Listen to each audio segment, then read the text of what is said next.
எந்த ஒரு நோயுமே ஒரே நாளில் நமக்கு உருவாகாது. 5 வருஷம் 10 வருஷம் 15 வருஷம் ஒருத்தர் பண்ணக்கூடிய வாழ்வியல் தவறுகள் தான் நோயாக மாறுது. மதுப்பழக்கம் இல்லாதவங்க அதிகமாக ஃபேட்டி லிவர் ஆக்சிடென்டல் ஃபைண்டிங்காக இருக்குது. வேறு ஏதோ ஒரு பிரச்சனை நீங்கள் ஒரு ஹாஸ்பிட்டல் போகிறீங்க, வயிற்று ஒரு ஸ்கேன் எடுத்தால் லிவர் மேலே கொழுப்பு குறைஞ்சிருக்கு. ப்ராசஸ்டு ஃபுட்டாக இருக்கட்டும், இல்லை ஃபைபர் கண்டென்ட்டே இல்லாத அதிகப்படியான உணவுகளாக இருக்கட்டும், தேவையில்லாமல் ஓவர் ஈட்டிங் சொல்லுவாங்க, ஸ்ட்ரெஸ் ஈட்டிங் சொல்கிறோம், ஓவர் ஈட்டிங் சொல்கிறோம், அந்த அளவுக்கு அதிகமாக பசியே இல்லாமல் சாப்பிட்றது, இந்த மாதிரியான உணவு பழக்கம் தான் இப்போ இருக்கிற யங்ஸ்டர்ஸ்க்கு டயபெட்டிஸ் வந்தது காரணமாக ஆகும். சர்க்கரை நோயை பொறுத்த வரைக்கும் சார், அது வந்துடுச்சுன்னா கிட்டத்தட்ட உடம்புல எல்லா நோயும் வரும். அடுத்தது அந்த குழந்தைகள் வாழ்நாள் முழுக்க போட்டுட்டு தான் இருக்கணும். டைப் 1 பொறுத்த வரைக்கும் நம்மளுடைய WHO சொல்கிறது வாழ்நாள் முழுவதும் அவங்க இன்சுலின் சப்ளிமெண்டேஷனில் தான் இருந்தாகணும். என்னை பொறுத்த வரைக்கும் ஒரு நான் கம்யூனிகபிள் டிசீசஸ் நம்ம சொல்கிறோம் பார்த்தீங்களா, இந்த டயபெட்டிஸ், ஹைப்பர் டென்ஷன், இந்த மாதிரியான நோய்களுக்கு மருந்து மாத்திரைகள் வாழ்நாள் முழுவதும் எடுக்க வேண்டும் அப்படின்றது தான் இன்றைக்கி இருக்கிற சுச்சுவேஷன். டயபெட்டிஸை பொறுத்த வரைக்கும் நான் அதான் சொல்லுவேன், காம்போ ஆஃபராக தான் வரும் அப்படின்னு சொல்லுவேன். சுகர் வந்துச்சுன்னா பிபி வந்துடும், பிபி வந்துச்சுன்னா சுகர் வந்துடும். பிளாக்கேஜஸ்னா இதயத்துக்கு ஒரு ரத்த ஓட்டம் தடைப்படும், ஆட்டோமேட்டிக்காக ஹார்ட் அட்டாக்ல போய் முடிகிறது தான் அந்த கார்டியோவாஸ்குலர் காம்ப்ளிகேஷன். உங்களுடைய வயிறு சரியில்லை அப்படின்னா எல்லா நோய்களுக்கும் அதுதான் ஆதாரமாக அமையும். சுகர் பேஷண்ட்டுக்கு ஆக்சுவலி இதுக்கு முன்னாடி பழைய சாதம் சாப்பிடக்கூடாதுன்னு சொல்லுவாங்க. இன்றைக்கி இருக்கிற ரிசர்ச் வந்து பழைய சாதம் தான் சுகரை சரி பண்ணுது அப்படின்லாம் சொல்கிறாங்க.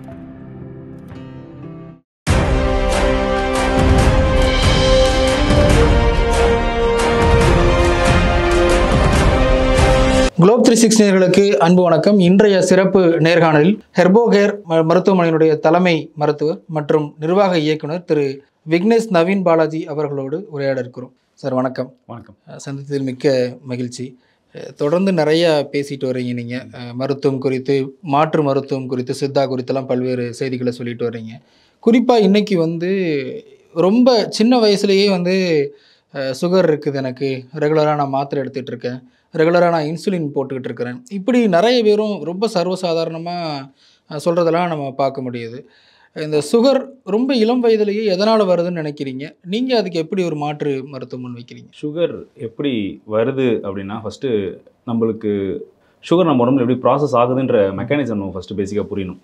நம்ம உடம்புல சர்க்கரை எப்படி ப்ராசஸ் ஆகுது, அந்த சர்க்கரை ஏன் தேவை அப்படின்னு தெரிஞ்சால் தான் சுகர் ஏன் வருது அப்படின்றத நம்ம தெளிவாக சொல்ல முடியும். அப்போ சர்க்கரை அப்படின்றது நம்ம உடம்புக்கு ஏன் முக்கியம் அப்படின்னா, நம்ம உடம்புல இருக்கிற ஒவ்வொரு செல்களும், இப்போ நான் பேசிகிட்டு இருக்கேன் அப்படின்னா என்னோட உதர அசைவுக்காக இருக்கட்டும், கை ஆட்டுறதாக இருக்கட்டும், இது எல்லாத்துக்குமே சர்க்கரை தேவை. நம்ம உடம்பு ட்ரில்லியன்ஸ் அண்ட் மில்லியன்ஸ் செல்களால் ஆனது. அப்போ ஒரு செல்லுக்குமே நமக்கு சர்க்கரை தேவை, ஒரு செல்லுக்கும் எனர்ஜி தேவை. அந்த எனர்ஜி சுகர்ஸ் மூலியமாக தான் கிடைக்கும். சுகர் அப்படின்னு நான் மீன் பண்ணுறது குளுக்கோஸ், ஒயிட் சுகர் மட்டும் கிடையாது. சுகர் அப்படின்னா மக்கள்கிட்ட ஒரு தவறான புரிதல் இருக்குது. சுகர்னால் அது ஒயிட் சுகர் மட்டும்தான் அப்படின்ற ஒரு மென்டாலிட்டியில் இருக்காங்க. அப்படி கிடையாது. நம்மளுடைய கார்போஹைட்ரேட்ஸ் இருக்குது பார்த்தீங்கன்னா, மாவுச்சத்து, நம்ம சாப்பிட்ற அத்தனை மாவுச்சத்துக்களும் கடைசியில் குளுக்கோஸாக தான் மாறும். அந்த குளுக்கோஸ் தான் நம்ம உடம்பு அப்சர்வ் பண்ணி உடம்புக்கு கொடுக்க போகுது. அப்போது நம்ம ஒரு உணவு நம்ம எடுக்கிறோம் அப்படின்னா அது உள்ளே போயிட்டு செரிமானமாகி அல்டிமேட்டாக குளுக்கோஸாக மாறும். அந்த குளுக்கோஸ் நம்மளுடைய செல்களுக்கு போய் எனர்ஜி கொடுக்க போகுது. டைரெக்டாக அந்த குளுக்கோஸ் செல்களுக்கு போனால் எனர்ஜி தருமா அப்படின்னா கண்டிப்பாக தராது. அதுக்கு கூட ஒரு ஏஜென்ட் ஒருத்தர் தேவைப்படுறார். அவர் தான் இன்சுலின். பேங்க்ரியாஸ் அப்படின்ற ஒரு ஆர்கன் நம்மளுக்கு இருக்குது, கணையம் அப்படின்னு சொல்லுவோம். அந்த கணையத்துக்குள்ள இன்சுலின் அப்படின்ற ஒரு ஹார்மோன் சுரக்குது. அந்த இன்சுலின் என்ன பண்ணும் அப்படின்னா, இந்த குளுக்கோஸோட போயிட்டு பைண்ட் ஆகும். குளுக்கோஸ் மாலிகுலோட போயிட்டு இன்சுலின் பைண்ட் ஆகுது. இந்த இன்சுலினோட பைண்டான குளுக்கோஸை மட்டும்தான் நம்மளுடைய செல்கள் உள்ள அனுமதிக்கும். ஜென்ரலாக ஒரு குளுக்கோஸ் நேரம் உள்ள போகுதுன்னா நம்ம செல் அனுமதிக்காது. அப்போது இன்சுலின், குளுக்கோஸ் இது ரெண்டும் சேர்ந்த ஒரு காம்பவுண்டை தான் நம்மளுடைய செல் அனுமதிக்க போகுது. அப்போ சுகர் ஏன் வருது, இப்போ ஒரு இளமை மக்களுக்கு ஏன் சுகர் வருதுன்னு கேட்டிங்க. அப்போ அதுக்கு முன்னாடி சுகர் ஏன் வருது அப்படின்றத நம்ம தெரிஞ்சுக்கணும். சுகர் அப்படின்றது என்ன நடக்குது அப்படின்னா, நம்ம அதிகமான சர்க்கரை சத்து உள்ள பொருட்கள் சாப்பிட்றது, கிளைசமிக் இண்டெக்ஸ் அப்படின்னு சொல்லுவாங்க. அது ஒரு ஸ்கேல். ஆக்சுவலாக கிளைசமிக் இண்டெக்ஸ்ன்றது ஒரு ஸ்கேல். அது ஒரு 0லேருந்து 100 வரைக்கும் ரேட்டிங் பண்ணுவாங்க. ஒரு ஃபுட்டுமே நம்ம சாப்பிட்ற அனைத்து உணவுகளும் அந்த 0லேருந்து 100க்குள்ளே வந்துடும். 100 அப்படின்னா அதிகமான கிளைசமிக் இண்டெக்ஸ், 0னா கம்மி. அதிகமாக இருந்தது அப்படின்னா என்ன அர்த்தம்னா, நம்ம சாப்பிட்ற சாப்பாட்டில் இருக்கிற சர்க்கரை எவ்வளோ வேகமாக வெளியே வருது, அந்த வயிற்றுக்குள்ளே போனோன்னே எவ்வளோ வேகமாக குளுக்கோஸ் அதுலேருந்து ரிலீஸ் ஆகுது அப்படின்றது தான் அதிகமான வேல்யூ. ஸோ அப்போது 50-55க்கு மேலே இருக்கிறது ஹை கிளைசமிக் இண்டெக்ஸ் ஃபுட் அப்படின்னு சொல்கிறாங்க. அந்த மாதிரியான ஃபுட்டை நம்ம எடுக்கும்போது என்ன ஆகும்னா, சர்க்கரை அதிகமாக நம்ம பிளட்டுக்கு ரிலீஸ் ஆக ஆரம்பிக்கும். அதிகமாக கண்டினியூஸாக ஒரு நாளாக நடக்காது இந்த விஷயம். எந்த ஒரு நோயுமே ஒரே நாளில் நமக்கு உருவாகாது. 5 வருஷம் 10 வருஷம் 15 வருஷம் ஒருத்தர் பண்ணக்கூடிய வாழ்வியல் தவறுகள் தான் நோயாக மாறுது. அப்போது ஒருத்தர் ஒரு 5 வருஷம் 10 வருஷம் 15 வருஷம் அதிகமான சர்க்கரை சத்து உள்ள உணவுகள், ரொம்ப ப்ராசஸ்டு ஃபுட்டு, ஃபைபர் கண்டென்ட்டே இல்லாத ஃபுட்டு, ஹை கிளைசிமிக் இண்டெக்ஸ் இருக்க ஃபுட்டு, இந்த மாதிரி உணவுகளை அவர் ரெகுலராக எடுத்துக்கிட்டே இருக்காருன்னு வச்சுக்கோங்களேன். என்ன ஆகுது, அவரோட உடம்புல அதிகமான குளுக்கோஸ் 3 வேளை 5 வேளை ஒருத்தர் 3 வேளை தான் சாப்பிடணும்னு வச்சுக்கிறேன், 4 வேளை 5 வேளை சாப்பிட்றாங்க. இப்போ 3 டைம்ஸ் ஃபுட் எடுக்கிறாங்க. இது இல்லாமல் 2 டைம் ஸ்நாக்ஸ் அப்படின்ற ஒரு விஷயம் போகுது, டீ காஃபி போகுது, அதோடு சேர்ந்து நொறுக்கு தீனிகள் உள்ளே போகும். அப்போது ஒரு டைம் உள்ளே போகும்போதும் அதிகமான சுகர் ஸ்பைக் ஆகிட்டே இருக்க உடம்புல. அந்த அவ்வளவு சர்க்கரைகளும் என்ன ஆகும்னா அந்த இன்சுலினோட பைண்ட் ஆகிட்டு போயிட்டு செல்களை டெபாசிட் ஆக பார்க்கும். நம்ம செல் ஒரு அளவுக்கு மேலே ஒத்துக்காது, அதுக்கு எவ்வளோ தேவையோ அதை எடுத்துக்கும். அதுக்கு மேலே உள்ள ஸ்டோர் பண்ணுற கெப்பாசிட்டி செல்லுக்கு கிடையாது. அப்போ செல் என்ன பண்ணணும்னா தேவையான குளுக்கோஸ் எடுத்துட்டு அதுக்கப்புறம் இன்சுலின் உள்ளே வந்தாலும் உள்ளே வழிவிடாது. இன்சுலின் நேராக உள்ளே வருது, வந்துட்டு அந்த செல்லோட கதவு தட்டினாலும் கதவு திறக்காது. செல் சேச்சுரேட் ஆகிடுச்சு, இதுக்கு மேலே உள்ள இடம் இல்லை. அப்போ என்ன ஆகும்னா உடம்புல போயிட்டு ஃபேட்டாக ஸ்டோர் ஆகாது. நம்மளுடைய வயிற்று பகுதிகள், தொடை பகுதிகள் இங்கெல்லாம் போயிட்டு ஃபேட்டாக ஸ்டோர் ஆகும். லிவர் மேலே போயிட்டு படியும், ஃபேட்டி லிவர் அப்படின்னு சொல்லுவோம். இன்றைக்கி வந்து நான் ஆல்கஹாலிக் ஃபேட்டி லிவர் அப்படின்னு சொல்கிறாங்க. சர்க்கரை அதிகமாக சாப்பிட்றதுனால ஜென்ரலாக ஃபேட்டி லிவர் அப்படின்னாலே என்ன, ஈரல் மேலே கொழுப்பு படிக்கிறது. என்ன சொல்கிறாங்க, மது பழக்கம் உள்ளவங்களுக்கு வரும் அப்படின்னு சொல்லுவாங்க. ஸோ இன்றைக்கி என்ன ஆகுது, இன்றைக்கி இருக்கிற ட்ரெண்டில் ஒரு கடைசி ஒரு 10 வருஷம் எடுத்து டேட்டா பார்த்தோம்னா மது பழக்கம் இல்லாதவங்களுக்கு அதிகமாக ஃபேட்டி லிவர் ஆக்சிடென்டல் ஃபைண்டிங்காக இருக்குது. வேறு ஏதோ ஒரு பிரச்சனை, நீங்கள் ஒரு ஹாஸ்பிட்டல் போகிறீங்க, வயிற்று ஸ்கேன் எடுத்தால் லிவர் மேலே கொழுப்பு படிஞ்சிருக்கு. இதுக்கு பின்னாடி போய் பார்க்கும்போது இந்த அதிகமான சர்க்கரை நம்ம சாப்பிட்றோம் பார்த்தீங்க, அவங்க எல்லாருக்கும் இந்த லிவர் மேலே கொழுப்பு படிய ஆரம்பிக்கும். ஸோ இந்த மாதிரி கொழுப்புகள் அதிகமாக போய் உடம்புல உறுப்புகளில் படியும் போது என்ன ஆகுதுன்னா இன்சுலின் ரெசிஸ்டன்ஸ் அப்படின்னு சொல்கிறாங்க. அந்த இன்சுலினை எதிர்க்கும். நம்ம உடம்பு இன்சுலின் உள்ளே வந்தால் உள்ளே விடாமல் எதிர்க்கும். அந்த இன்சுலின் ரெசிஸ்டன்ஸ் டெவலப் ஆகுது. இந்த டைமில் என்ன ஆகுதுன்னா நீங்கள் உள்ள குளுக்கோஸ் போட்டே இருக்கீங்க, செல்லும் ஒத்துக்கல. அப்போது இன்சுலினை நம்ம செல் அக்செப்ட் பண்ணுங்க. அப்போ என்ன ஆகும், ரத்தத்துக்குள்ளேயே அந்த சர்க்கரை சுற்றிட்டு இருக்கும். இப்போ நம்ம டெஸ்ட் பண்ணி பார்க்கும்போது தான் டயபெட்டிஸ் அப்படின்னு சொல்கிறோம். இப்போ நீங்கள் கேட்ட கேள்வி போகிறேன், நீங்கள் என்ன ஏன் சின்ன வயசில் டயபெட்டிஸ் வருது அப்படின்னு கேட்டிங்க. இப்போது இதுக்கு முன்னாடி ஜென்ரேஷன் எடுத்துப்போமே, உங்களுடைய அப்பா அம்மாவே தான் இருக்கட்டும், என்னோட அப்பா அம்மாவே தான் இருக்கட்டும், அந்த ஏஜில் இருக்க பீப்புள்ஸ்லாம் நம்ம பார்த்தோம் அப்படின்னா டயபெட்டிஸ் அப்படின்றது ஒரு 40 வயசு மேலே வரக்கூடிய ஒரு நோயாக இருந்தது. 40, 45க்கு மேலே 50 வயசுக்கு மேலே இருக்கும். அதுக்கு முன்னாடி இந்த ஜென்ரேஷன் டயபெட்டிஸ் இல்லாமல் கூட, எங்கள் தாத்தா பாட்டிலாம் டயபெட்டிஸே இல்லாமலாம் இறந்து போயிருக்காங்க. அப்போ அவங்களுக்கு டயபெட்டிஸ் கடைசி வரைக்கும் வரல. அந்த மாதிரி இந்த ஜென்ரேஷன் இருந்து அதுக்கடுத்து ஒரு 50 வயசுக்கு மேலே வந்தது. இன்றைக்கி இளம் வயசில் 30 வயசில் என்னோட ஏஜில் உங்களோட ஏஜில் நீங்கள் பார்க்கும்போது 30+ நம்ம ஃப்ரெண்ட்ஸ் சர்க்கிளுக்கு நிறைய பேருக்கு டயபெட்டிஸ் இருக்குது அப்படின்றத பார்க்கும். இது எல்லாத்துக்கும் ஒரு முக்கியமான காரணமாக நான் எதை பார்ப்பேன்னா வாழ்வியல் மாற்றம் தான் நான் பார்ப்பேன். அந்த ஒரு விஷயம் தான் நம்மளுடைய ஃபுட் ஹேபிட்ஸ். லேட் நைட் ஈட்டிங்காக இருக்கட்டும், இல்லை நான் சொன்ன மாதிரி ப்ராசஸ்டு ஃபுட்டாக இருக்கட்டும், இல்லை ஃபைபர் கண்டென்ட்டே இல்லாத அதிகப்படியான உணவுகளாக இருக்கட்டும், தேவையில்லாமல் ஓவர் ஈட்டிங் சொல்லுவாங்க, ஸ்ட்ரெஸ் ஈட்டிங் சொல்கிறோம், ஓவர் ஈட்டிங் சொல்கிறோம், அந்த அளவுக்கு அதிகமாக பசியே இல்லாமல் சாப்பிட்றது, இந்த மாதிரியான உணவு பழக்கம் தான் இப்போ இருக்கிற யங்ஸ்டர்ஸ்க்கு டயபெட்டிஸ் வந்தது காரணமாக ஆகும். நான் முன்ன சொன்னது தான், எந்த ஒரு நோயும் உடனே வராது, 5 வருடம் 10 வருடம் ஆகும். அப்போது நம்மளுடைய அம்மா ஜென்ரேஷனில் இருக்கவங்களாம் பார்த்தீங்கன்னா ஒரு 30-35+ அதிகமான அரிசி சாதம், அதுக்கு முன்னாடி இருந்த உணவு பழக்கங்கள் வேறு மாதிரி இருந்துடும். ஒரு 30 வயசுக்கு மேலே நம்ம 90s சாப்பிட ஆரம்பிச்சிருப்போம். அதிகமான அரிசி வகைகள், அதிகமான ஃபைபர் கண்டென்ட் அது ஃபுல்லாக சாப்பிட ஆரம்பிச்சு. அதோட விளைவாக 50 வயசில் அவங்க பார்த்தாங்க. இப்போ இருக்க குழந்தைகள் 10-15 வயசுலேருந்து அவங்களுக்கு ஃபுட் ஹேபிட்ஸ் மாறும்போது அது 30 வயசில் சர்க்கரையாக மாறுது. ஒருத்தருக்கு சர்க்கரை நோய் இருக்குது அப்படின்னா அது வந்து சீக்கிரமாகவே இதய நோயாவோ அல்லது மற்ற முக்கியமான உள்ளுறுப்புகளை தாக்கக்கூடிய ஒரு நோயாக மாறுறதுக்கான ஆபத்து இருக்குது அப்படின்னு சொல்கிறாங்க. அது எந்த அளவுக்கு அதுக்கான சாத்தியம் இருக்குன்னு சார்? சர்க்கரை நோயை பொறுத்த வரைக்கும் சார், அது வந்துடுச்சுன்னா கிட்டத்தட்ட உடம்புல எல்லா நோயும் வரும். அடுத்தது நம்ம இது எப்படி சொல்லலாம் அப்படின்னா, முதல்ல ஒருத்தருக்கு சுகர் வரும்போதே நம்ம வந்து சுதாரிக்க ஆரம்பிச்சிருக்கணும். சர்க்கரை நோய் ஆக்சிடென்டல் ஃபைண்டிங்காக தான் நிறைய பேர் கண்டுபிடிப்பாங்க. கண்டுபிடிச்சதுக்கப்புறமே நான் சுதாரிக்க ஆரம்பிச்சிருக்கணும். சுதாரிக்க தவறி நம்ம அப்பையும் இந்த உணவு முறையெல்லாம் கடைபிடிக்காமல் நான் அதை தான் சாப்பிடுவேன், ஆனால் 3 வேளை மாத்திரை போட்டுக்கிறேன், சுகருக்கு அது என்ன பிரச்சனை, நான் சாப்பிட்றதுக்கு ஒரு மாத்திரை போட்டுக்கிறேன் அப்படின்ற மைண்ட் செட்டில் நம்ம இருந்தோம் அப்படின்னா அந்த சுகர் எக்ஸசிவாக நம்மளுடைய பிளட் ஸ்ட்ரீமில் சுற்றிக்கிட்டே இருக்கும். சுற்றும் போது என்ன ஆகும்னா அது வந்து ஏஜிஇன்னு சொல்லுவாங்க, அட்வான்ஸ்டு கிளைக்கேட்டட் எண்ட் ப்ராடக்ட் அப்படின்னு சொல்லுவாங்க. அந்த ஏஜிஇன்ற ஒரு காம்போனன்ட் வந்து ரிலீஸ் பண்ணும் நம்மளுடைய பிளட் ஸ்ட்ரீமில் ரியாக்ட் பண்ணி. அந்த ஏஜிஇ ரியாக்ட் ஆகும்போது ப்ரொடியூஸ் ஆகும்போது என்ன ஆகுதுன்னா அது சின்ன சின்ன காயங்கள் ஏற்படுத்தும் நம்மளுடைய ரத்த குழாய்களில் காயங்கள் ஏற்படுத்தும். ஹார்ட்டுக்கு போனால் ஹார்ட்டில் சின்ன சின்ன காயங்கள் ஏற்படுத்தும். லிவருக்கு போனால் லிவரில் டேமேஜ் உண்டாக்கும், கேன்சரை உண்டாக்கும் சொல்கிறாங்க, மூளையில் போய் பாதிப்பு உண்டாக்கும், அல்சீமர்ஸ் டிசீஸ்னு சொல்லுவாங்க, ஞாபக மறதி வரும் வயதான காலத்தில். இந்த மாதிரி பல விஷயங்களை இந்த நாட்பட்ட சர்க்கரை வந்து சின்ன சின்ன காயங்களை ஏற்படுத்துது. அதில் நீங்கள் கேட்ட மாதிரி இந்த இதய பாதிப்புகள், சிறுநீரக பாதிப்புகள் இதெல்லாம் அடுத்தடுத்த ஸ்டேஜில் வருவதற்கான வாய்ப்புகள் அதிகம். இப்போ இதுலேயுமே நிறைய ஸ்டேஜஸ் இருக்குது, டைப் 3, டைப் 2 இப்படியான ஸ்டேஜஸ்லாம் இருக்குது. இன்னும் சிலர் என்ன பண்ணுறாங்கன்னா ரெகுலராக சுகர் மாத்திரை எடுக்க ஆரம்பிச்சிட்டாங்கன்னா, இன்றைக்கி கொஞ்சம் இனிப்பு ஏதாவது ஸ்வீட்ஸ் அதிகமாக சாப்பிட்றேன்னா கூட 2 மாத்திரை சுகர் மாத்திரை சேர்த்து போட்டு சாப்பிட்டோம்னா அது ஒன்றும் செய்யாது, அதை பேலன்ஸ் பண்ணிக்கிடும் அப்படிங்கிற ஒரு ஐடியாலஜியோடலாம் இருக்கிறாங்க. எப்படி அவங்களுக்கு என்ன மெசேஜ் சொல்லுவீங்க நீங்கள்? இல்லை சார், அதான் டைப் 1 டைப் 2ன்றது ஆக்சுவலி அது தனி. இப்போது நம்ம எவ்வளோ நேரம் பேசுகிறது டைப் 2 டயபெட்டிஸ் பற்றி. டைப் 2ன்றது என்னென்னா நம்ம உடம்புல இன்சுலின் செக்ரீஷன் இருக்கும், இன்சுலின் ஹார்மோன் செக்ரீட் ஆகும். ஆனால் அந்த குளுக்கோஸை உடம்பு அக்செப்ட் பண்ணிக்காது. ப்ரொடக்ஷனில் கரெக்டாக இருக்குது, ஆனால் அக்செப்டன்ஸில் ப்ராப்ளம் இருக்குது. அந்த பக்கம் அதை எடுத்துக்கிறதுல நம்ம செல்லில் ஒரு தயக்கம் இருக்குது. அப்படின்றப்போ நம்ம ரத்தத்தில் சக்கரை சுற்றிக்கிட்டே இருக்கும். இது வந்து டைப் 2. டைப் 1 அப்படின்றது என்ன அப்படின்னா, நம்ம உடம்புல இன்சுலினை செக்ரீட்டே ஆகாது. அது பிறவியிலேருந்தே இருக்கும். குழந்தைங்களுக்கு பிறக்கும் போதே அந்த மாதிரியான ப்ராப்ளம் பிறக்கும். இல்லை ஏர்லி ஸ்டேஜஸ்லேயே ஒரு 5 வயசு 3 வயசு அந்த மாதிரி டைம்லேயே அது டெவலப் ஆகிடும் மோஸ்ட் ஆஃப் த பேபிஸ்க்கு. என்ன ஆகும்னா அது ஜெனட்டிக்கில் வருதா இல்லை ஜெனட்டிக்காகவும் வரலாம். அது வந்து ஆக்சுவலி ஆட்டோ இம்யூன் டிசார்டர்னு சொல்லுவாங்க சார். அப்படின்னா என்னென்னா, நம்ம உடல் நமக்கு எதிராக வேலை செய்வது. ஆட்டோ இம்யூன் டிசார்டர்னா சிம்பிளாக சொல்லணும்னா, நம்ம உடம்பு நம்ம வளர்க்குற நாய், நம்ம எதுக்கு நாய் வளர்ப்போம்னா, வெளியேருந்து ஒருத்தர் உள்ளே வராரு அப்படின்னா, புதுசாக ஒருத்தர் வராருன்னா அவரை பார்த்து குலைக்கணும், இல்லை ஒரு திருடா நைட்டில் வரானா கடிக்கணும். அதுதான் பர்பஸ். வெளியே நாய் கட்டி வச்சிருக்கு. அந்த நாய் என்ன பண்ணுது அப்படின்னா, அவனை விட்டுருது, உங்களை பிடிச்சி டெய்லி கடிச்சு வைக்குது. அதை பிறகு அது மாதிரியான விஷயம் தான் அந்த ஆட்டோ இம்யூன் டிசார்டர். நம்ம உடம்பை நம்மளோட ஓன் இம்யூனிட்டி தாக்க ஆரம்பிக்கும். அதில் ஒன் ஆஃப் த விஷயம் வந்து இந்த டைப் 1 டயபெட்டிஸ். என்ன ஆகும்னா, உங்களுடைய பேங்க்ரியாஸில் பீட்டா செல்ஸ் அப்படின்னு ஒரு செல் இருக்குது. அதில் தான் இன்சுலின் செக்ரேட் ஆகும். இன்சுலினுடைய செக்ரீஷன் பீட்டா செல்ஸ்ன்ற செல்லேருந்து தான் செக்ரேட் ஆகுது. அது பேங்க்ரியாஸில் தான் இருக்கும். அப்போது இந்த பீட்டா செல்லை போயிட்டு இது ரிப்பீட்டடாக நம்ம உடம்புல இருக்கிற இம்யூன் சிஸ்டம் வந்து அட்டாக் பண்ணும்போது அந்த பீட்டா செல்ஸ்லாம் டேமேஜ் ஆகும்போது இன்சுலின் ப்ரொடக்ஷனே இருக்காது.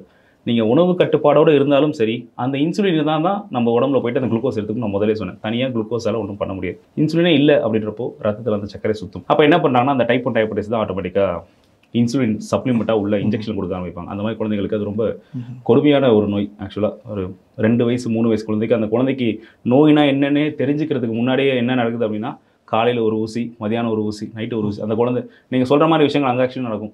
ஏதாவது அதிகமாக சாப்பிட்டாங்கன்னா 2 பாயிண்ட் சேர்த்து ஊசி போடுற மாதிரி நிலைமையெல்லாம் அப்போ நடக்கும். ஏன்னா அந்த குழந்தைங்களுக்கு, ஏன்னா இன்சுலின் இருக்காது. அந்த குழந்தைகள் வாழ்நாள் முழுக்க போட்டுட்டு தான் இருக்கணும். டைப் 1 பொறுத்த வரைக்கும் நம்மளுடைய WHO சொல்கிறது, வாழ்நாள் முழுவதும் அவங்க இன்சுலின் சப்ளிமெண்டேஷனில் தான் இருந்தாகணும். ஆனால் வாழ்நாள் முழுக்க எடுத்துக்கிட்டாங்கன்னா அவங்களுக்கு சுகர் கண்ட்ரோலில் இருக்குமா, இல்லை க்யூர் ஆகிறதுக்கான வாய்ப்பு இருக்குது? சார், டயபெட்டிஸை பொறுத்த வரைக்கும் க்யூர்னு ஒன்று கிடையாது சார். ஓப்பனாக சொல்லணும் அப்படின்னா, டயபெட்டிஸ் அப்படின்றது கண்ட்ரோலபிள், இட் இஸ் ரிவர்சபிள். 2 விஷயம் இருக்குது. டயபெட்டிஸை கண்ட்ரோல் பண்ணலாம். க்யூர் அப்படின்றது என்னென்னா 100% இனிமேல் உங்கள் வாழ்க்கையில் அந்த நோய் வராது அப்படின்னா தான் க்யூர். நம்மள்ட்ட வர நோய் இல்லை, டயபெட்டிஸ் மட்டும் கிடையாது, ஒரு 70% நோய் க்யூர் கிடையாது.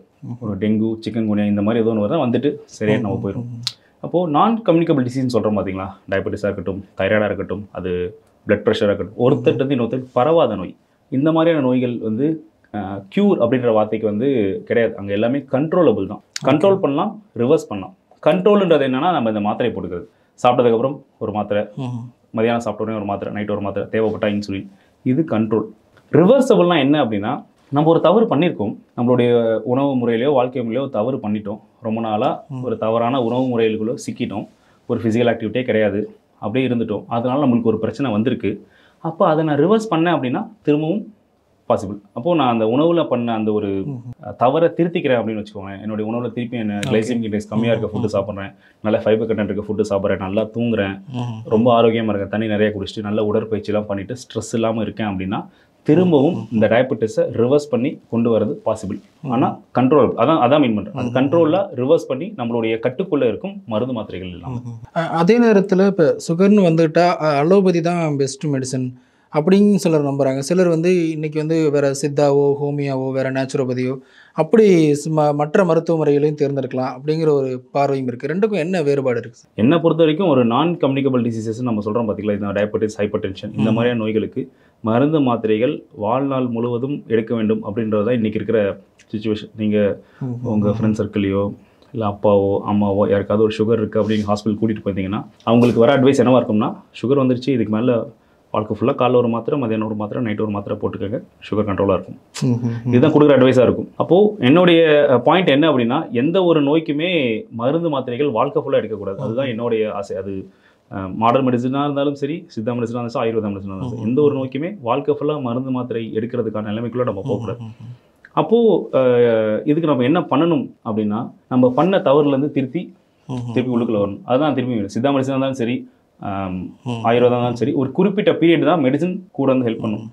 நம்ம ஹாஸ்பிட்டலில் நான் சொல்கிறது அதுதான். நம்மளுடைய மருத்துவமனையில் வர பேஷண்ட் கிட்ட மருந்துகள் முதல்ல நாங்கள் சொல்கிற விஷயம் தான், நீங்கள் சாப்பிட்ற மருந்து உங்கள் நோயை க்யூர் பண்ணாது, நீ சாப்பிட்ற மருந்து உன் நோயை சரி பண்ணாது அப்படின்னு சொல்லி தான் பேஷண்ட் கிட்டே நம்ம மெடிசன் கொடுப்போம். அப்படின்னா என்ன மீனிங் அப்படின்னா, நீங்கள் எடுக்கக்கூடிய அந்த மருந்து ஒரு கேட்டலிஸ்ட்டாக தான் ஆக்ட் பண்ணும். அதாவது உங்களுக்கு ஒரு நோய் இருக்குது, இப்போ டயபெட்டிஸ் அப்படின்றது ஒரு ஒரு நோய் அப்படின்னா, நீங்கள் டயபெட்டிஸ்க்காக உள்ளே வரீங்க அப்படின்னா அதை அந்த மருந்து வந்து கண்ட்ரோல் பண்ணி உங்கள் வாழ்க்கை ஃபுல்லாக உங்களை அந்த நோயிலேருந்து காப்பாற்றுமானா கண்டிப்பாக காப்பாற்றாது.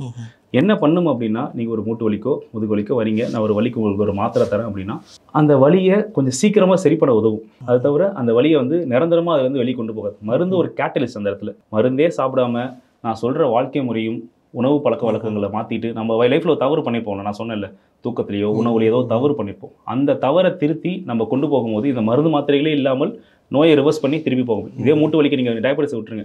ஒரு மூட்டு வலிக்கு நீங்கள் வரீங்க அப்படின்னா அந்த மூட்டு வலிக்கு ஒரு சில ஸ்ட்ரென்தனிங் எக்ஸசைஸ்லாம் கொடுத்து, உங்களோட டயட்டில் ஒரு சில மாடிஃபிகேஷன்லாம் கொடுத்து, வெயிட் அதிகமாக இருந்தால் வெயிட்டை லாஸ் பண்ண என்ன பண்ணுன்ற அட்வைஸை கொடுத்து, கரெக்டான ஸ்லீப்பை கொடுத்து, நம்மளுடைய மசில்ஸ்லாம் ஸ்ட்ரென்த் பண்ண அப்படின்னா ஒரு வருஷத்தில் மூட்டு வலிந்து வெளியே வந்துடுவீங்க. என்ன பண்ணனா உங்களுக்கு ஒரு 3 மாதம் 4 மாதம் மருந்து தரும்போது அந்த 3 மாதம் மருந்தில் கொஞ்சம் சீக்கிரமாக 1 வருஷம் ஆக வேண்டிய ப்ராசஸ் ஒரு 5 மாதம் 6 மாதத்தில் ரிவர்ஸாக வருவீங்களே தவிர, நீங்கள் பண்ண அந்த பயிற்சி முறைகளும் சரி பண்ணிச்சு நீங்கள் சாப்பிட்ட மருந்து கிடையாது. நான் மருந்து மட்டும் தான் 3 வேளை சாப்பிடுவேன், ஆனால் எந்த பயிற்சியும் நான் பண்ண மாட்டேன் அப்படின்னா சுகருக்கு வாழ்க்கை ஃபுல்லாக மருந்து போட்டுக்கிட்டு இருக்க மாதிரி தான் இருக்கும். உடற்பயிற்சி அல்லது நடைப்பயிற்சி அப்படிங்கிறது கண்டிப்பாக எடுத்துக்கணுமா சார்? கண்டிப்பாக. இப்போது காலையில் எந்திரிச்சு நான் நாளைக்கு பல்லு விளக்கணுமா அப்படின்னு நம்ம யாரும் கேட்க மாட்டோம். காலையில் எந்திரிச்சிட்டேங்க நான் இன்னைக்கு குளிக்கணுமா அப்படின்னு. நான் அது வந்து வாழ்க்கையில் ஒரு பகுதி. காலையில் எந்திரிச்சு காலை கடன் போகிறதோ, ப்ரஷ் பண்ணுறதோ, குளிக்கிறதோ நம்ம வாழ்க்கையில் ஒரு பகுதி. அந்த மாதிரி தான் உடற்பயிற்சி. நம்மளுடைய வாழ்க்கையில் அருணாள் ஒரு இன்டர்வியூவில் ஆக்சுவலி பேசியிருப்பார். இன்றைக்கும் நான் ஒர்க் அவுட் பண்ணுறேன் அப்படின்னு ஒரு இன்டர்வியூ. இதுக்கு மேலே உங்களுக்கு எது ஒர்க் அவுட் வந்து ஒரு இன்டர்வியூ இருக்குது யூடியூப்பில். ரைட்டா, இதுக்கு மேலே உங்களுக்கு ஒர்க் அவுட் ஏதாவது லைஃப்பில் எல்லாமே சாதிச்சிங்க, அதிகமாக சாதிக்க என்ன இருக்குது அப்படின்றப்ப நான் சொன்ன இதே ஒரு அருணாள் சொல்லுவார். நான் எந்திரிச்சோடனே காலையில் நாளைக்கு நான் சாப்பிடணுமா, இல்லை நான் வந்து ப்ரஷ் பண்ணுமா, இல்லை வந்து குளிக்கணுமா அப்படின்னு சொல்லி என்ன யாரும் கேட்குறது. ஆனால் உடற்பயிற்சி பண்ண மாட்டேன் ஏன் கேட்குறேன். இது வந்து லைஃப்பில் ஒரு ரொட்டீன் அப்படின்னு சொல்லுவார். அந்த மாதிரி தான் அந்த உடற்பயிற்சி அப்படின்றது நம்ம வாழ்க்கையில் ஒரு அங்கம். அதை நம்ம பண்ணுறோம் ரெகுலராக. உடற்பயிற்சினா நான் ஜிம்முக்கு போகணும், வெயிட்டை தூக்கணும் அப்படி கிடையாது. பால் பாக்கெட் வாங்கணும், காலையில் நியூஸ் பேப்பர் வாங்கணுமா, பைக் விட்டு நடந்து போங்க. ஆஃபீஸ் போகிறதுக்கு ஒரு பஸ் ஸ்டாப் வீட்டு பக்கத்தில் இருக்கா, இங்கேருந்து பஸ் ஸ்டாப் வரைக்கும் போகணும், 10 நிமிஷம் முன்னாடி கிளம்பி ஒரு வாக் போங்க. ஆஃபீஸில் பிரேக் கிடைக்கிறப்போ சின்னதாக ஒரு மூவ் கொடுக்கலாம். உட்காந்த இடத்துல என்ன மாதிரி ஸ்ட்ரெச்சஸ்லாம் பண்ணலாம். இந்த மாதிரி சின்ன சின்ன ஒரு மொபிலிட்டி தான் நான் சொல்லுவேன். உடற்பயிற்சின்றது நம்ம ஒர்க் அவுட் பண்ணணும்னு அவசியம் கிடையாது. ஒரு மொபிலிட்டி மூவ்மெண்ட்லேயே இருக்கணும். எங்கள் அப்பா கூட நிறைய இன்டர்வியூவில் சொல்லுவார், என்னென்னா நம்ம உயிரோடு இருக்கிறது முக்கியம் இல்லை, உயிரோட்டமாக இருக்கணும் அப்படின்னு. உயிரோட ஜனமாக ஒரு 100 வருஷம் ஒருத்தர் படுத்திருக்கிறத விட 50 வயசு வரைக்கும் உயிரோட்டமாக இருக்கணும். நம்மளோட வேலையை நம்மளே பார்த்துக்கலாம். அது ரொம்ப பெரிய விஷயம் அவர் சொல்கிற பாயிண்ட். இப்போ அதே போல் இன்றைக்கி வந்து யூடியூப்பு, கூகுள் பார்த்து அவங்களே டேப்லெட்ஸ் எடுத்துக்கிறாங்க. ரெண்டாவது, இப்போ ஒரு டேப்லெட் வந்து ஒரு டாக்டரை போய் பார்த்து எடுத்துக்கிறாங்க அப்படின்னா அது சரியாக இருக்குன்னு கேட்குது அப்படின்னா பிறகு அடுத்து ரீசெக்கப் வந்து போகிறதே இல்லை. ஒரு வருஷமோ 2 வருஷமோ 3 வருஷமோ திருப்பி அந்த மாத்திரை எப்போ பிரச்சனை கொடுக்குதோ அது வரைக்கும் அந்த மாத்திரையை எடுத்துக்கிட்டே தான் இருக்கிறாங்க. இந்த போக்கு எந்த அளவுக்கு சரியானதுன்னு நினைக்கிறீங்க? கண்டிப்பாக சார். இப்போது நீங்கள் வந்து ஒரு சுகரோட ஆரம்ப புள்ளியில் இருக்கீங்கன்னு வச்சுக்கோங்க. ஃபார் எக்ஸாம்பிள் ஒரு ப்ரீ டயபெட்டிக்காக இருக்கீங்க, HbA1c டெஸ்ட் பார்க்குறீங்க, ஒரு 6.4 6.5 இருக்குது அப்படின்னா பார்டர் லைன் ப்ரீ டயபெட்டிக்னு சொல்லுவோம். 6.5 to 7க்குள்ளே நீங்கள் இருக்கீங்க, 6.8 இருக்கீங்கன்னு வச்சுக்கோங்க. நீங்கள் ஹாஸ்பிட்டல் போகிறீங்க, போனோடனே அவர் உங்களை செக் பண்ணி பார்த்துட்டு மைல்டாக தான் எலிவேஷன் இருக்குன்னு சொல்லிட்டு ஒரு மினிமல் டோசேஜில் உங்களுக்கு ஒரு மாத்திரை கொடுத்துருக்கலாம். மேபி சொல்கிறேன், ஒரு மினிமல் டோசேஜில் மாத்திரை கொடுத்துட்டு கொஞ்சம் டயட்டில் மாடிஃபிகேஷன் பண்ணுங்கள், கொஞ்சம் எக்ஸசைஸ்லாம் பண்ணுங்கள், நல்லா தூங்குங்க, நல்லா தண்ணியெலாம் குடிங்கன்னு சொல்லி ஒரு ஹெல்த் அட்வைஸ்லாம் கொடுத்து அந்த டாக்டர் உங்களை அனுப்பியிருக்கலாம்.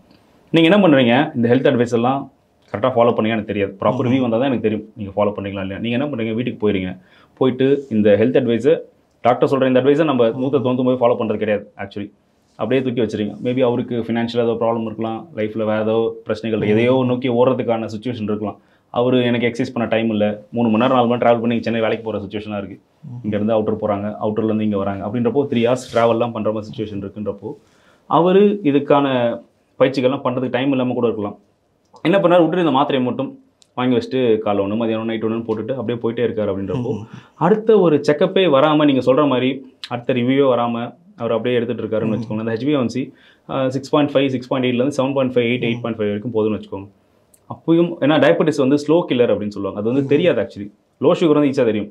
ஒருத்தருக்கு லோ சுகர் வருது அப்படின்னா ஈஸியாக அவங்களுக்கு தெரியும். ஒரு 70 60 நீங்களே ஒரு 2 சுகர் லோ ஆயிடுச்சு போல் அப்படின்னு சொல்லுவோம். நம்ம தலை சுற்றுற மாதிரி இருக்குது, சுகர் லோ ஆயிடுச்சு போல் அப்படின்னு சொல்லி நம்ம கேள்விப்பட்டிருப்போம். அப்போது ஒரு 70 60 போகுதுன்னா நம்மளுக்கு அந்த 70 போகும்போது தலை சுற்றல் வர ஆரம்பிக்கும், மயக்க வர மாதிரி இருக்கும், உட்காரம் லோ சுகர் ஆயிடுச்சுன்னு சொல்லிட்டு உடனே உள்ள ஏதோ ஒரு இன்டேக் பண்ணுவோம். ஆனால் அந்த டயபெட்டிஸ் வேல்யூ வந்து ஹை சுகர் நம்ம சொல்கிறோம் பார்த்தீங்களா, வேல்யூ ஏறது வந்து அவ்வளோ சீக்கிரம் நிறைய பேருக்கு தெரியறதில்ல. இன்றைக்கி ஒரு 50% பீப்புள் வந்து டயபெட்டிஸ் இருக்கிறதே தெரியாமல் வாழ்ந்துட்டு இருக்காங்க அப்படின்றாங்க. அப்போ அவங்களுக்கு அது டயபெட்டிஸ் இருக்குன்ற ஒரு அவேர்னஸே இருக்காது. அந்த மாதிரி தான் சுகரோடைய வேல்யூ 300 400 ஏறினா கூட தெரியாமல் அவருடைய வேலையை பார்த்துட்டு ஒரு கட்டத்தில் என்ன ஆகும், வேற ஏதோ ஒரு பிரச்சனை உடம்புல கொடுக்கும். ஒரு 10 வருஷம் 5 வருஷம். ஒரு சிலர் என்ன சொல்லுவாங்க, எனக்கு சிம்டம் எதுவும் இல்லை, மாத்திரை போட சொன்னார், ஒரு வாரம் 10 நாள் போட்டேன், அப்புறம் சரியாயிடுச்சு, யார் சொன்னா, நானே நினச்சிக்கிட்டேன் அப்படின்னு அவங்களாம் மருந்து நிப்பாட்டிட்டு அப்படியே போயிட்டு இருப்பாங்க. ஒரு கட்டத்தில் என்ன ஆகும், நீங்கள் சொல்கிற மாதிரி ஃபஸ்ட்டு நீங்கள் கேட்டிங்கல்ல, அந்த இதயத்தில் பிரச்சனை, கிட்னியில் பிரச்சனை, ஏதோ ஒரு ப்ராப்ளம் வரும், டயபெட்டிக் கிட்னி டிசீஸ் அப்படின்னு சொல்லுவாங்க. நம்மளுடைய யூரின் போகிறதுக்கு கிளாமுருலா ஃபில்ட்ரேஷன் ஒரு விஷயம் இருக்குது. அதுதான் வந்து நம்மளுடைய ரத்தத்தை ஃபில்டர் பண்ணி தேவையில்லாத விஷயங்களை வெளியே அனுப்பிட்டு ப்ரோட்டீனெல்லாம் அதான் ஹோல்ட் பண்ணி உடம்புக்கு அனுப்பும், புரதச்சத்தெல்லாம். அது அதிகமான சர்க்கரை வெளியே போகும்போது அந்த ஃபில்டர்லாம் பாதிப்படைஞ்சிடுவாங்க. பாதிப்படையும் போது யூரினில் வந்து ப்ரோட்டீன்ஸ் போகும், அதுதான் அல்புமின் யூரியா அப்படின்னு சொல்லுவாங்க. யூரினில் ப்ரோட்டீன் வெளியே போகுது அப்படின்னு சொல்லுவாங்க டயபெட்டிஸ் பேஷண்ட்லாம். அப்போ அந்த மாதிரியான சிம்டம்லாம் வருது, கிட்னியில் பிரச்சனை இருக்குது அப்படின்றப்போ அவர் என்ன பண்ணுவார், ஒரு ஹாஸ்பிட்டல் போவார். அப்போ செக் பண்ணி பார்த்தா சுகர் 400, 450, 500 இருக்கும். அந்த இடத்துல என்ன பண்ணுவாங்க, இன்சுலின் போட மாதிரி சுச்சுவேஷன் இருக்கலாம். அந்த கிட்னிக்கு ஒருவேளை அக்யூட்டாக ஏதோ ஒரு ப்ராப்ளம் இருக்குது, அக்யூட்னா உடனே வர பிரச்சனைகள், உடனே இமீடியட்டாக ஒரு பிரச்சனை இருக்குது, உடனே ஆப்ரேஷன் பண்ணுற சுச்சுவேஷன் எல்லாம். ஒரு கால் பிளேடரில் ஒரு பித்தப்பை கல் மாதிரி ஏதோ ஒரு பிரச்சனையோ, இல்லை அப்பண்டிஸ் மாதிரி ஏதோ ஒரு பிரச்சனையோ, இமீடியட்டாக உடனே உங்களுக்கு இப்போ ஆப்ரேஷன் பண்ணி ஆகணுங்க. இல்லை ஒரு ஆக்சிடென்ட்டே ஆகுதுன்னு வச்சுக்கோங்களேன், ரோட்டில் போகும்போது டக்குன்னு ஒரு ஆப்ரேஷன் பண்ண அந்த நேரத்தில் ரொம்ப சப்போர்ட் பண்ணாது. சுகர் 500 இருக்கும். இப்போ சுகர் லெவல் குறைச்ச பிறகு தான் அவங்க சுகர் லெவல் குறைக்க அவங்க இமீடியட்டாக இன்டர்வென்ஷன்ஸ் ஏதாவது கொடுப்பாங்க. அதுக்கப்புறம் சுகர் லெவலில் குறைச்சி, நான் சொல்கிறது என்னன்னா, இது ஒரு சாதாரண விஷயம். ஒரு 15 days ஒன்ஸ், மந்த்லி ஒன்ஸ் ஒரு சுகர் செக்அப் பார்க்கறதுக்கு ஒரு 100 ரூபாய் நம்ம செலவு, 100 150 ரூபா. ஒரு ஃபாஸ்டிங் சுகர், ஒரு போஸ்ட் பண்ணி 150 மேக்ஸிமம் 200 ரூபாய் லேபை பொறுத்து 100 ரூபாயிலேருந்து டெஸ்ட் இருக்குது. அப்போ சாதாரணமாக மந்த்லி ஒன்ஸ் நம்ம எடுத்து பார்க்குறது, ஜிஹெச்லாம் போனால் ஃப்ரீயாகவே டெஸ்ட் எடுக்கிறாங்க. இப்போ மந்த்லி ஒன்ஸ் நம்ம எடுத்து பார்க்கக்கூடிய ஒரே ஒரு சின்ன ஒரு அலட்சியம்னால நாளைக்கு பின்னாடி ஒரு பெரிய பிரச்சனை நம்ம சந்திக்கிறதா இருக்குது, இந்த மாதிரி ப்ராப்பர் ரிவ்யூ வராதனால. இப்போ நீங்கள் சொன்னீங்க லோ சுகர்னா ஒரு மாதிரி தலை சுத்தல் இருக்கும், படபடப்பு வரும், டக்குன்னு ஒரு இனிப்பு சாப்பிட்டோம்னா சரியாகும். ஆனால் ஹை சுகர் அப்படிங்கிற ரொம்ப அதிகமாக போகும்போது எந்த எஃபெக்ட்டுமே தெரியாதா உடனே? இல்லை சார், அதான் உடனே தெரியாது, எந்த எஃபெக்ட்டுமே தெரியாது. நம்ம உடம்பை பொறுத்தவரைக்கும் நம்ம உடம்பு இன்னும் நம்ம ரொம்ப டீப்பாக அதை நம்ம யோசிச்சோம் அப்படின்னா, நம்ம உடம்பு வந்து நம்மளை எல்லா விஷயத்தையும் காப்பாற்ற தான் பார்க்கும். இப்போ நான் என்ன சொல்கிறேன் அப்படின்னா, அந்த ஹை சுகர் அப்படின்றதே என்னன்னா, அந்த சுகர் ஒருவேளை செல்லுக்குள்ளே போச்சுன்னா அது கேன்சராக கூட மாறலாம். நம்ம உடம்பு ஒருவேளை அப்படி அமைக்கப்பட்டிருக்கு, உள்ளுக்குள்ள சுகர் ரிப்பீட்டடாக உள்ள போகிற மாதிரி இருக்குன்னா நம்மளுக்கு கேன்சராக கூட பின்னாடி மாறலாம், அதிகப்படியான சுகர் செல்லுக்குள்ளே போகுது. அப்போ நம்ம உடம்பே இயற்கையாக இதுக்கு மேலே உள்ளே வந்தால் அந்த சுகர் உடம்பு கெடுதல் அப்படின்னு சொல்லி தான் பேரியர் பண்ணி வச்சுட்டு அதை யூரின்ல எலிமினேட் பண்ணுது அந்த ஹை சுகர். உடனே அந்த சிம்டம் வருது, ஏன்னா அந்த சுகர் ஹையா போகும், உடனே யூரின்ல வந்து அந்த சுகர் வெளியே எலிமினேட் ஆக ஆரம்பிச்சு. ஆனா நம்ம அதை சுதாரிக்காம விடும்போது கிரானிக்கா ரொம்ப வருடங்கள்லாம் அந்த யூரின்ல அந்த சுகர் வெளியே போகும்போது தான் கிட்னில டேமேஜ் வருது. ஏன்னா ஒரு கட்ட வரைக்கும் உடம்பு நம்மளை காப்பாற்ற தான் பார்க்கும். சரி, இந்த சுகர் ரத்தத்துல இருந்தா பிரச்சனை, செல்லுலயும் இல்லை, வெளியே அனுப்பிடணும்னு சொல்லி உடம்பு என்ன யூரின்ல வெளியே அனுப்பிட்டே இருக்கும். அது கிட்னி ஃபில்டர் பண்ணி நிறைய யூரின் போவாங்க. டயபெட்டிஸ் பேஷண்ட் நைட்லாம் நிறைய யூரின் போவாங்க. அந்த யூரின் அடிக்கடி ஒரு நாளைக்கு 10 தடவை 8 தடவை யூரின் போயிட்டே இருக்க அது கிட்னிலாம் டேமேஜ் ஆக ஆரம்பிச்சிடும். அதுக்கப்புறம் தான் அந்த இன்ஸ்டேஜ் ஆஃப் கிட்னி டிசீஸ் வருது. ஸோ அதே போல் சுகர் இருக்கிறவங்களுக்கு கொலஸ்ட்ராலும் இருக்குது அப்படிங்கிறதெல்லாம் கேள்விப்படுறோம். அது எப்படி ரெண்டும் ஒன்றோட ஒன்று சேர்ந்து தான் இருக்க முடியுது? ஆக்சுவலி டயபெட்டிஸை பொறுத்த வரைக்கும் நான் அதான் சொல்லுவேன், காம்போ ஆஃபராக தான் வரும் அப்படின்னு சொல்லுவேன். சுகர் வந்துச்சுன்னா பிபி வந்துடும், பிபி வந்துச்சுன்னா சுகர் வந்துடும். இது ரெண்டுமே சுகருக்கு அவங்க எல்லாமே சொல்லுவாங்க, நான் 10 வருஷம் சுகருக்கு மாத்திரை போடுறேன், ஒரு 5 வருஷமாக பிபிக்கு மாத்திரை போடுறேன் அப்படின்னு சொல்லுவாங்க. நான் ஃபஸ்ட்டு ஒரு விஷயம் சொன்னேன், ஏஜிஇ அப்படின்னு சொன்னேன் தெரியுமா, அந்த கிளைகோலேட்டட் எண்ட் ப்ராடக்ட் அப்படின்னு சொன்னேன்ல, அந்த விஷயங்கள் ரத்தத்தில் ப்ரொடியூஸ் ஆகும்போது ரத்த குழாயில் சின்ன சின்ன இன்ஜுரிஸ் மேக் பண்ணும், உங்கள் உறுப்புகள்லாம் பாதிப்பு ஏற்படுத்தும் அப்படின்னு நான் சொன்னேன்ல. அதே மாதிரி தான் ரத்த குழாயில் காயங்கள் ஏற்படும் போது நம்மளுடைய பிளட் வெசல்ஸ் இருக்குல்ல, அதில் காயங்கள் ஏற்படும். சின்ன சின்ன சின்ன சின்ன மைக்ரோ ஆக்சிடேட்டிவ் ஸ்ட்ரெஸ் அப்படின்னு சொல்லுவாங்க. ஆக்சிடேட்டிவ் ஸ்ட்ரெஸ்னா என்னன்னா, அந்த செல்லை ஆக்சிடைஸ் பண்ணால் செல்லை கொன்றும். அங்கே இருக்கிற ரத்த குழாயில் இருக்கிற செல்கள் எல்லாம் ஒன்றுனா சாக ஆரம்பிக்கும். அது சாகும்போது என்ன ஆகும்னா, அதுக்கு மேலே போயிட்டு இதுக்கு மேலே டேமேஜ் ஆகக்கூடாதுன்னு நம்ம உடம்பு என்ன பண்ணி மேலே போய்ட்டு லைட்டாக ஃபேட்டை மேலே படி வைக்கும். நம்மளோட ரத்தத்தில் கொழுப்புகள் இருக்குல்ல, நம்மளுடைய சாப்பிட்ற சாப்பாடு நீங்கள் கொழுப்புகளே ரொம்ப கம்மியாக சாப்பிட்டாலும் நம்ம லிவர் கொழுப்பை ப்ரொடியூஸ் பண்ணும். அதெல்லாம் நம்ம 90% ஆஃப் த கொழுப்பு வந்து நம்மளுடைய லிவர் தான் ப்ரொடியூஸ் பண்ணும், கொலஸ்ட்ரால் ப்ரொடியூஸ் பண்ணுறது அப்படின்னு சொல்கிறாங்க நம்ம உடம்பு. ஏன்னா கொலஸ்ட்ரால் நம்ம உடம்புக்கு ரொம்ப தேவை. கொலஸ்ட்ரால் எல்லா ஹார்மோனுக்கும், ஆண்களுக்கு வந்து இப்போ டெஸ்டோஸ்டிரான் ஒரு ஹார்மோன் வேணும்னா அது கொலஸ்ட்ரால் வேணும். ஸோ முக்கால்வாசி ஸ்டிராய்டல் ஹார்மோனால கொலஸ்ட்ராலை டிபெண்ட் பண்ணி தான். அப்போ கொலஸ்ட்ரால் நம்ம உடம்புக்கு ரொம்ப தேவை.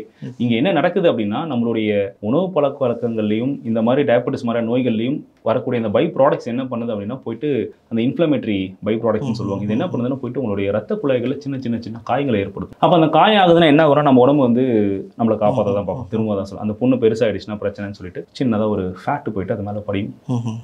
இது ரிப்பீட்டடாக முதல் தடவை நம்ம இதை தப்பு பண்ணும் போதே, அந்த காயமாகும் போதே, லைட்டாக பிபி அதிகமாகும் போதே நம்ம சுதாரிக்கணும். நம்ம சுதாரிக்க மாட்டோம். பிபிக்கு தனியாக ஒரு மாத்திரை போடும். ஆல்ரெடி ஒரு ஃபுட்டில் ஒரு தவறு பண்ணியிருக்கீங்க, அதை சரி பண்ணுறதுக்கு உங்களுக்கு டைம் இல்லை. ஒரு பக்கம் 3 வேளை மாத்திரை மட்டும் போட்டுட்டு எந்த எக்ஸசைஸும் பண்ண மாட்டேன்னு உட்காந்துருக்கீங்க. என்ன பண்ணுறீங்க, இது ஒரு அடுத்த பிபி வர ஆரம்பிக்குது. ஏன்னா ரத்த குழாயில் கொழுப்பு படியுதுன்னா ப்ரெஷர் அதிகமாகும். இதான் ரத்த குழாய்னா இதை சுற்றி கொழுப்பு படியுதுன்னு வச்சுக்கோங்க. படியுதுன்னா ஆட்டோமேட்டிக்காக வெளியே வர ரத்தம் ப்ரெஷராக தான் வரும். அப்போ அந்த பிபி அதிகம், பிபிக்கு ஒரு மாத்திரை போடும். அப்பயும் நம்ம சரி பண்ண தயாராக இல்லை. அப்போ என்ன ஆகும், அந்த கொழுப்பு அதிகமாக படிஞ்சு ஆட்டோமேட்டிக்காக அது ஹார்ட் பிளாக் ஆகும். ஒரு கட்டத்தில் பிளாக்கேஜ் வரும். பிளாக்கேஜஸ்னா இதயத்துக்கு போகிற ரத்த ஓட்டம் தடைப்படும். ஆட்டோமேட்டிக்காக ஹார்ட் அட்டாக்ல போய் முடிகிறது தான் அந்த கார்டியோவாஸ்குலர் காம்ப்ளிகேஷன். இந்த பிபி அப்படிங்கிறது கோவப்படுறதுனால மட்டும் வரக்கூடிய ஒரு நோயா அல்லது எதனால் அது உண்டாகும்? சார் பிபி அப்படின்றது கோவப்படுறதுனால வந்து கோவம்ன்றதும் வந்து ஒரு குணம் தானே. இப்போது சந்தோஷப்படுறதுனால அது நோய் வருமானா வராது. அதே மாதிரி தான் கோவம் அப்படின்றது கோவப்பட்ட நோய் வருமானா வராது.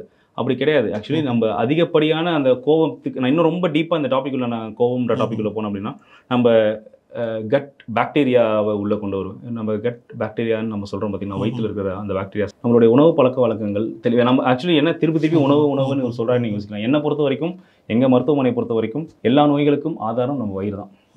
வயிறு உருப்படியாக இருந்தால் உனக்கு எந்த நோயும் வராது அப்படின்னு நாங்கள் நம்புறது. அப்போது உங்களுடைய வயிறு சரியில்லை அப்படின்னா எல்லா நோய்களுக்கும் அதுதான் ஆதாரமாக அமையும். அப்போ நம்ம வயிற்றில் நம்மளுடைய உணவு பழக்க வழக்கங்கள் தவறான உணவு முறைகள் என்ன ஆகும்னா அந்த கட் பாக்டீரியா வந்து டிஸ்டர்ப் பண்ணும். பேட் பாக்டீரியாவோட க்ரோத் அதிகமாக இருக்கும்.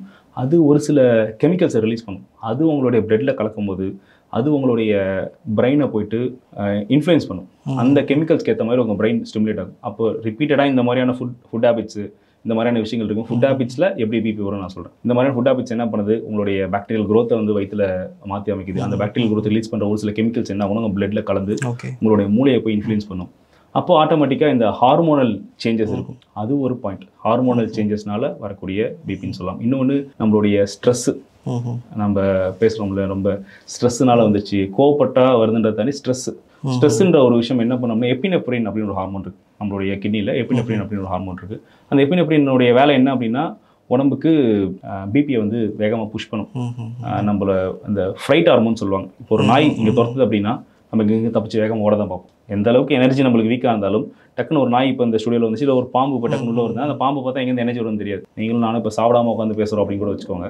ரொம்ப எனர்ஜி டவுனாக உட்காந்து பேசிட்டு இருந்தால் கூட ஒரு பாம்பை பார்த்தா நினச்சி ஓட ஆரம்பிச்சிடும். அந்த எனர்ஜிக்கு வந்து அந்த எனர்ஜி புஷ் வரும் அப்படின்னா இது எப்படி என்ன பண்ணோம் அப்படின்னா நம்மளுடைய ரிசர்வ் குளுக்கோஸ் இருக்குல்ல இந்த ஃபேட்டு இந்த மாதிரி விஷயங்கள் எல்லாத்தையும் எடுத்து உங்களோட பிளட் ஸ்ட்ரீமுக்கு அதிகமான குளுக்கோஸை புஷ் பண்ணும். அந்த குளுக்கோஸா எனர்ஜி நம்ம பேசினது அது என்ன பண்ணும் வேகமாக உங்களுடைய கைகளுக்கும் கால்களுக்கும் எனர்ஜி கொடுத்து இங்கேருந்து ஓட வைக்கும். அதே மாதிரி ஹார்ட்டோட பீட் அதிகப்படுத்தும். இதுதான் கார்டிசால் ஒரு ஹார்மோன் சொல்லுவாங்க. அதோட வேலையும் அதே தான். கார்டிசால் வந்து ஸ்ட்ரெஸ் ஹார்மோன் நம்ம சொல்லுவோம். அதிகமாக ஸ்ட்ரெஸ் ஆகும்போது கார்டிசால் சுரக்கும் அப்படின்னு சொல்லுவாங்க. அந்த கார்டிசாலும் அதே தான். உங்களுடைய ஹார்ட்டை வேகமாக பம்ப் பண்ண வைக்கும். வேகமாக படப்படப்பாக அடிக்க வைக்கும். அப்போ ஆட்டோமேட்டிக்காக பிபி ரைஸ் ஆகும். இது நம்மளோட ஏதோ ஒரு விஷயம் ஒரு அபாய நேரத்தில் நம்ம தப்பிக்கிறதுக்காக நம்ம உடம்புல உருவாக்கப்பட்ட ஹார்மோன்.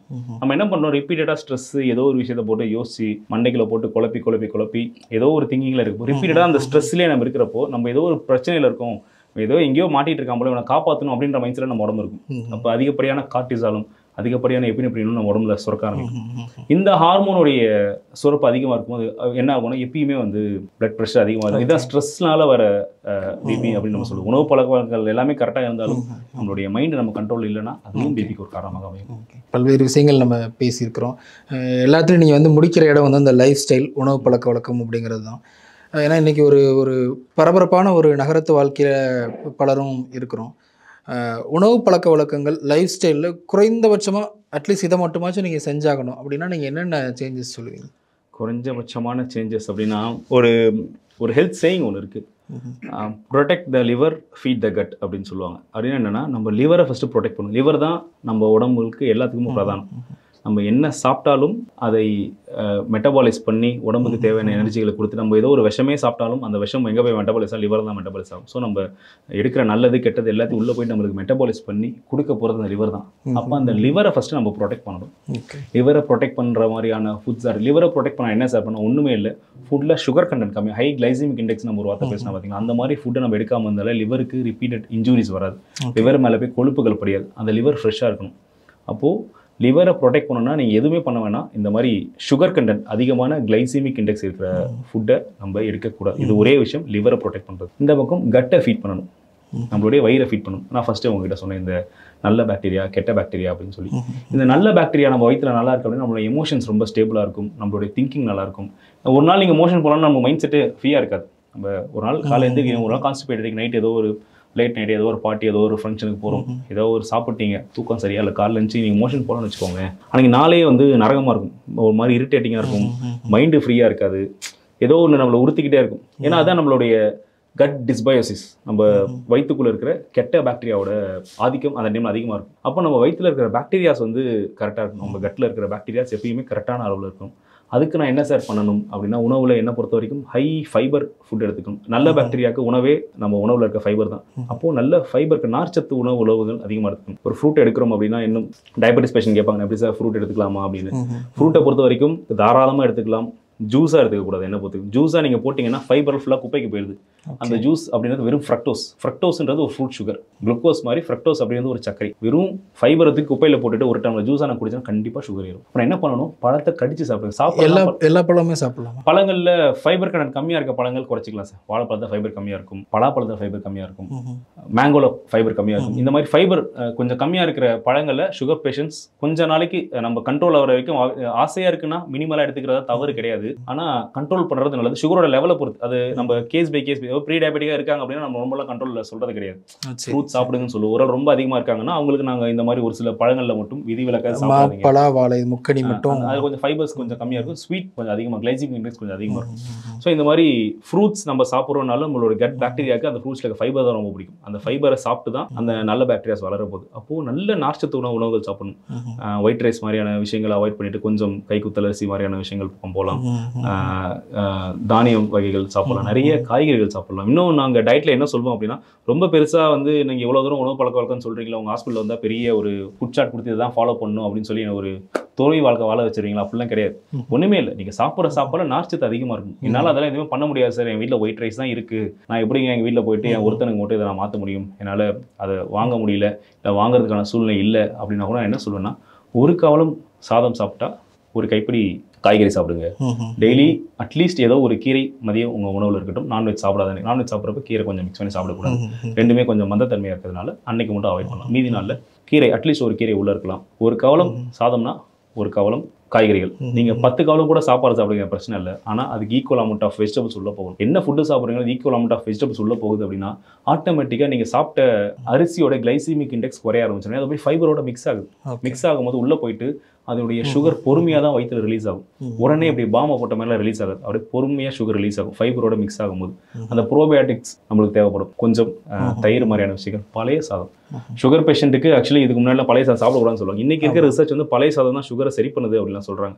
ஏன்னா நம்ம பழைய சாதம் ஊற வச்சு சாப்பிடும்போது அதில் அந்த ஃபெர்மெண்டேஷன் வந்து கட் பாக்டீரியாவை அதிகப்படுத்துது அப்படின்னு சொல்கிறாங்க. அப்போது நான் இந்த ஃபைபர் கண்டென்ட் நிறைய எடுத்துக்கிறதுன்னு சொல்லுவேன். ப்ரோபயோட்டிக் நிறைய எடுத்துக்கலாம். சுடுகஞ்சி எடுத்துக்கலாமா இல்லை பழைய கஞ்சி? பழைய சாதம் நம்ம நைட்டு செஞ்சு தண்ணி ஊற்றி வச்சு காலையில் எடுத்துக்கிறோம் பார்த்தீங்களா, அதில் கொஞ்சமாக மோர் போட்டு சின்ன வெங்காயம் மாதிரியான விஷயங்கள் யூஸ் பண்ணி காலையில் ஆக்சுவலாக வயிற்றில் கொஞ்சம் அசிடிக் நேச்சர் அதிகமாக இருக்கும். ஏன்னா நைட்டு நீங்கள் 7-8 மணி நேரம் தூங்கிருக்கீங்க, வயிற்றில் அந்த ஆசிட் செக்ரீஷன்றது கொஞ்சம் அதிகமாக இருக்கும். அந்த நேரத்தில் போய்ட்டு நம்ம சாம்பார், டீ காஃபிலாம் அசிடிக் நேச்சர். ஆல்ரெடி வயிற்றில் கொஞ்சம் ஆசிட் இருக்குது, அது மேலே போய்ட்டு டீயோ காஃபியோ நல்லா காரமாக ஒரு சாம்பாரோ காலைல போச்சுன்னா வயிறு கஷ்டப்படும். அப்போ நம்ம எந்த நேரத்துலையும் நான் சொன்னேன், நம்ம வயிறு தான் நம்மளுடைய எல்லா நோய்களுக்கும் பிரதானம் அப்படின்னு. அப்போ வயிறு நம்ம கஷ்டப்படுறதா இருக்குது, எந்த நோயுமே கிடையாது. காலையில் எந்திரிச்சோடனே அந்த பழைய சாதமோ அந்த கஞ்சோ இது வந்து அந்த வயிற்றில் இருக்க நல்ல பாக்டீரியாவை ஃபீட் பண்ணும். இது போதும் உங்களோட டயட்டில். நீங்கள் இதில் வேறு எதுவுமே பெருசாலாம் ஒண்டர்ஸ்லாம் பண்ண வேணாம். இவரை ஒரு பக்கம் சுகர் மாதிரியான விஷயங்கள் அதிகம் சாப்பிடாம ரொம்ப ப்ராசஸ்டு கெமிக்கல்ஸ் உள்ள அதிகமாக, இப்போ ப்ராசஸ்டு ஃபுல்லாக நிறைய கெமிக்கல்ஸ் உள்ள இருக்கும். அது ஸ்டெபிலைசர்ஸ் யூஸ் பண்ணியிருப்பாங்க, அது கெட்டு போகாமல் இருக்கிறதுக்கு ஒரு ப்ரிசர்வேட்டிவ்ஸ் யூஸ் பண்ணியிருப்பாங்க. இந்த மாதிரி கெமிக்கல்ஸ் அதிகம் உள்ளே போகாமல் ஸ்மூத்தான ஃபுட்டாக உள்ளே கொடுத்து லிவரை ப்ரொடெக்ட் பண்ணிட்டு இந்த பக்கம் வயிற்றுக்கு கொஞ்சம் இதமாக இருக்க மாதிரி ஃபுட்டு கொடுத்தீங்கன்னா இதுவே போதும். உங்களுடைய டயபெட்டிஸ் மட்டும் கிடையாது, உங்கள் வாழ்வியல் சார்ந்த எந்த ஒரு நோயுமே உங்களுக்கு வராது. நிச்சயமாக இன்னும் பல்வேறு விஷயங்கள் நம்ம பேசலாம். இருந்தாலும் இந்த சர்க்கரை, கொழுப்பு, ஹை பிளட் ப்ரெஷர் இது சம்பந்தமான பல்வேறு சந்தேகங்களுக்கு, கேள்விகளுக்கு விரிவாகவும் பொறுமையாகவும் விளக்கமளித்தமைக்கு மிக்க நன்றி சார். Thank you sir. நன்றி.